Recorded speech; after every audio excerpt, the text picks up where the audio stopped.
Kailangan ba ng degree para matutunan ang pagninegosyo?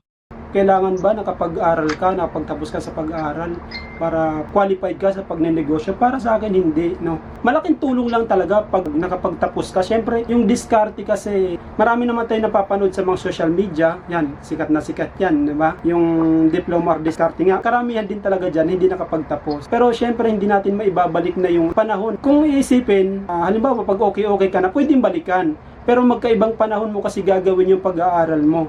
Kailangan muna kasi tapusin yung pag-aaral mo. Pag okay yung pag-aaral mo, wala ka ng problema. Pwede diskarte ka na sa buhay mo. Pwede mo na gawin lahat ng mga alam mo sa mulang kabataan mo, ano yung mga na-realize mo nung bata ka, na pwede na yung mga napag-aralan mo, gagamitin mo na siya dito sa bago mong buhay na gusto mong magnegosyo, gusto mong dumiskarte, magagawa mo na siya. Yung negosyo nga kasi, sabi ko nga lahat yan nagsisimula sa sarili.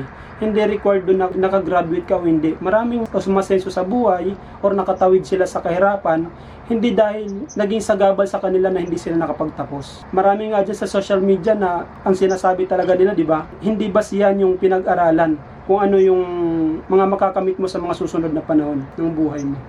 Follow for more.